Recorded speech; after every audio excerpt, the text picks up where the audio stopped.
Antes de abrir os olhos pela manhã, existe uma decisão silenciosa que molda todo o nosso dia. Colocar Deus em primeiro lugar ou ser engolido pelas preocupações. E é aqui que tudo muda. Quando escolhemos começar o dia em oração, estamos dizendo ao céu: Senhor, governa minha vida. Jesus nos ensinou isso com seu próprio exemplo. Em Marcos 1,35, lemos que, de madrugada, ainda escuro, Jesus se levantou, saiu de casa e foi para um lugar deserto, onde orava. Esse detalhe não é casual, é uma revelação. O Filho de Deus, mesmo sendo quem era, buscava ao Pai antes de tudo. Se ele fez isso, quanto mais nós precisamos. A oração não é apenas um ritual, é uma aliança renovada, um mergulho no propósito divino antes mesmo do sol nascer. Neste momento eu te convido a pausar. Respire fundo, deixe a ansiedade de lado, desligue o barulho do mundo e permita que essa oração abra um novo caminho para a sua alma. Vamos juntos orar o Pai Nosso, não como repetição vazia, mas como uma entrega verdadeira, palavra por palavra, confiando que o céu está ouvindo. Escreva nos comentários agora: Deus, toma o controle do meu dia. Esse pequeno gesto é um ato de fé. É a sua forma de declarar: Senhor, estou aqui, fala comigo. Pai nosso que estás nos céus. Essas palavras parecem simples, mas carregam um poder extraordinário. Ao chamar Deus de Pai, quebramos as barreiras do medo, da culpa, da religiosidade vazia. Não estamos falando com um juiz distante, mas com um Pai amoroso que nos conhece pelo nome, que nos chama de filhos e nos convida a viver debaixo de sua proteção. E mais, dizemos, nosso Pai, não meu Pai. Isso nos lembra que fazemos parte de uma família espiritual, conectada por laços eternos, sustentada pela graça. Você não está sozinho. Mesmo que tudo ao redor pareça desmoronar, existe um trono de glória acima dos céus, onde está sentado o seu Pai, soberano, fiel e presente. Que estás nos céus, isso muda tudo. Significa que Ele está acima das más notícias, das crises, daquilo que foge ao nosso controle. Quando dizemos essas palavras, declaramos que confiamos em um Deus que vê tudo do alto e age no tempo certo. É esse Pai que fechou a boca dos leões quando Daniel foi lançado à cova. É Ele quem intervém quando oramos com fé e entregamos nossa vida em suas mãos. Se você crê nesse Pai Celestial que te ama e te guarda, escreva com fé: eu confio em ti, meu Deus. Sua declaração pode ser a faísca que reacende a fé de alguém que precisa ler isso hoje. Santificado seja o teu nome. Essa frase é muito mais que reverência, é uma decisão. Quando pronunciamos essas palavras, estamos dizendo ao mundo e a nós mesmos: o nome de Deus é separado, exaltado, único. Mas santificar o nome de Deus vai além da oração verbal. É um estilo de vida. É quando decidimos que nossas atitudes vão refletir a santidade daquele que nos chamou. Quando obedecemos, mesmo que ninguém esteja olhando. Quando escolhemos o perdão em vez da vingança. Quando usamos nossas palavras para edificar e não para ferir. Isso é santificar o nome de Deus. Moisés estava diante de uma simples sarça, mas quando Deus falou, aquele lugar se tornou santo. Por quê? Porque onde Deus está, tudo se transforma. E se Ele habita em você, então cada passo que você der pode ser terreno santo, se você decidir honrá-lo. Que hoje, no trabalho, em casa, no silêncio ou no caos, seu coração seja um altar e suas ações sejam incenso de adoração. Que sua vida diga ao mundo: o nome do meu Deus é santo e Ele reina em mim.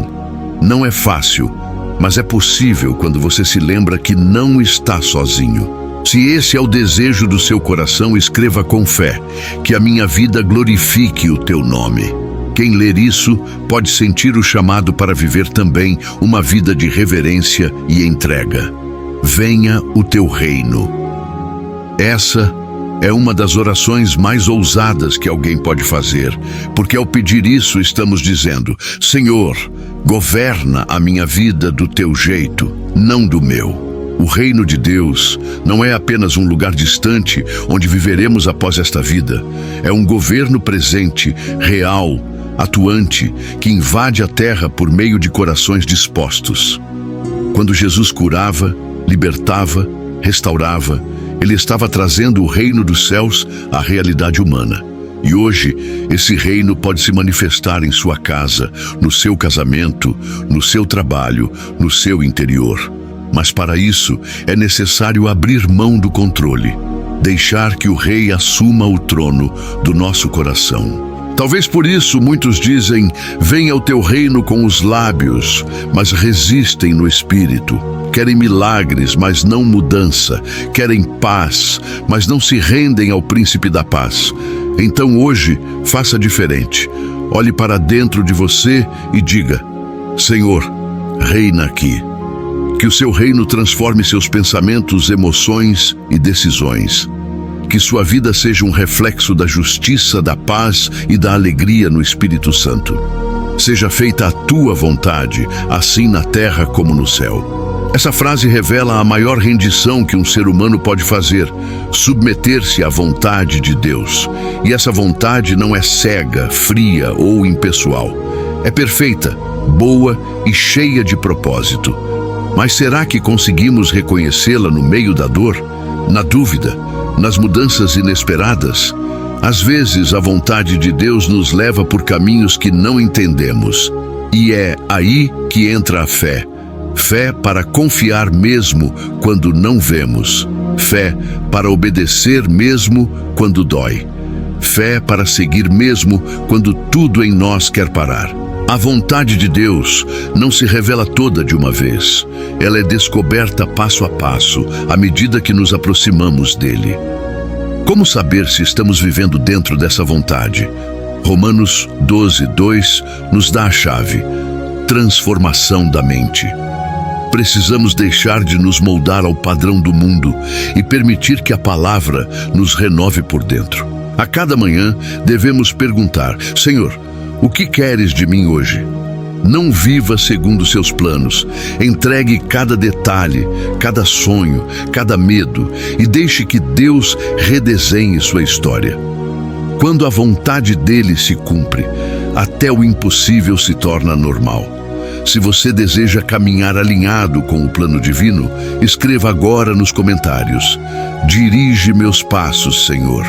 Talvez essa simples frase seja o começo da maior transformação da sua vida. Dá-nos hoje o nosso pão de cada dia. Que frase poderosa e, ao mesmo tempo, tão simples. Ela nos ensina a depender de Deus, não apenas nas grandes batalhas, mas também nas necessidades básicas. Jesus poderia ter dito: dá-nos o pão do mês, ou de toda a vida.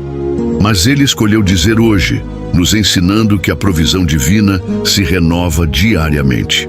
É um convite à confiança contínua, à dependência diária, ao descanso em meio à escassez. O pão representa mais do que comida. É o sustento emocional, espiritual, físico. É a força para continuar, a paz para descansar, a sabedoria para decidir. Quantas vezes nos afligimos com o amanhã, com contas, com diagnósticos, com portas fechadas e esquecemos que Deus já está no futuro. Quando oramos por esse pão, estamos dizendo: Pai, eu sei que tu cuidas de mim. Lembre-se, no deserto, Deus alimentou Israel todos os dias com o maná. Ele não falhou, nenhuma vez. E ele também não falhará com você. Confie. Ore com fé, e o pão virá. Talvez não do jeito que você espera, mas virá. E virá na medida exata da sua necessidade. Perdoa as nossas ofensas, assim como nós perdoamos a quem nos tem ofendido. Essa não é apenas uma oração. É um espelho da nossa alma. Jesus nos ensina que o perdão que recebemos está diretamente ligado ao perdão que oferecemos. Mas por que é tão difícil perdoar? Porque perdão exige humildade, exige abrir mão da justiça própria, exige curar uma ferida que muitas vezes ainda sangra. Só que há uma verdade maior. Quem não perdoa permanece prisioneiro do passado. O rancor corrói o coração como ferrugem na alma. O perdão, por outro lado, é uma chave que liberta os dois lados, o que feriu e o que foi ferido. E não se engane, perdoar não é aprovar o erro, é decidir não carregar mais a dor. Jesus nos perdoou de forma completa, mesmo sabendo de cada queda, cada falha, cada pensamento impuro. Então, como podemos negar ao outro a mesma graça que recebemos? Perdoar é um ato divino, uma escolha que alinha o nosso coração ao coração do Pai. Ore com coragem. Senhor, cura minha memória, sara minha alma e me dá forças para liberar quem me feriu. Não carregue essa bagagem por mais um dia. Hoje pode ser o início da sua liberdade. Não nos deixes cair em tentação, mas livra-nos do mal. Esta parte da oração é um verdadeiro clamor por proteção espiritual. Jesus sabia o que era enfrentar tentações. Ele mesmo foi tentado no deserto. Mas ele venceu não com força humana, e sim com a palavra, com obediência e com total rendição ao Pai. Quando oramos assim, estamos admitindo algo que o orgulho não gosta de reconhecer. Somos fracos e vulneráveis. Precisamos de ajuda para não cair. A tentação não é apenas um pecado explícito. Ela se disfarça de pensamentos silenciosos, decisões precipitadas, atalhos atraentes, mas perigosos. Ela vem na forma de dúvida, de ressentimento, de orgulho. E por isso precisamos da intervenção de Deus. Orar por livramento é pedir que o Senhor nos mostre o perigo antes que a queda aconteça. É dizer: Pai, fecha as portas que vão me afastar de Ti, mesmo que pareçam boas aos meus olhos. É confiar que o mal existe, mas Deus é infinitamente maior. Não enfrente essa guerra espiritual sozinho. Deus tem te dado armas e a oração é uma delas, poderosa, eficaz e transformadora.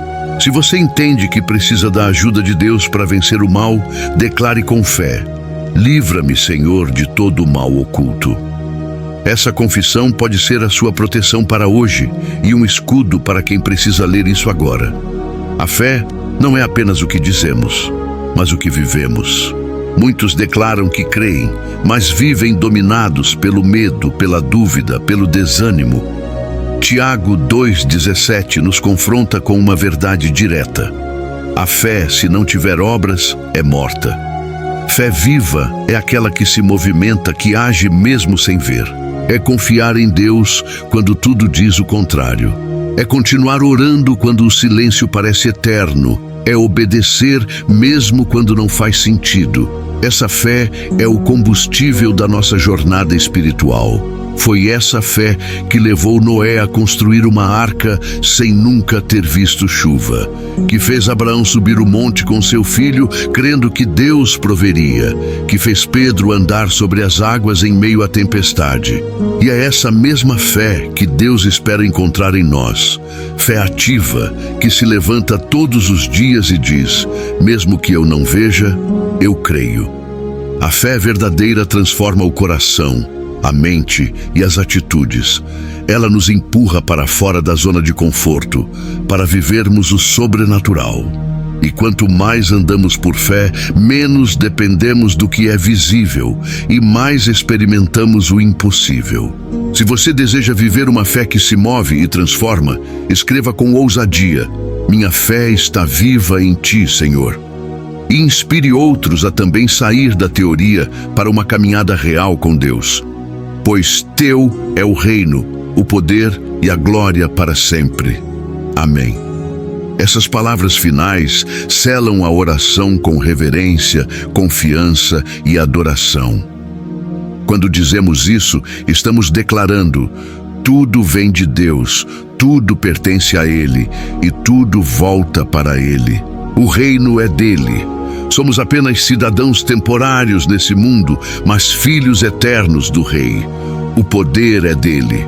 Não dependemos da nossa força, mas da mão que sustenta o universo. E a glória é dele.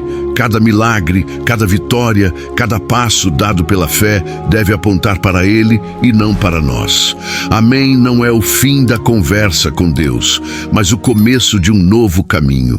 É como dizer: Senhor, eu concordo com tudo isso.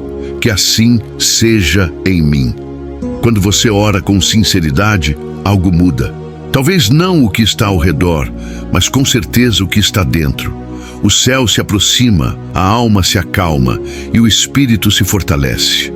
Hoje, ao terminar essa jornada de oração, fique alguns minutos em silêncio. Sinta a presença de Deus. Entregue a Ele seus medos, seus planos, sua gratidão.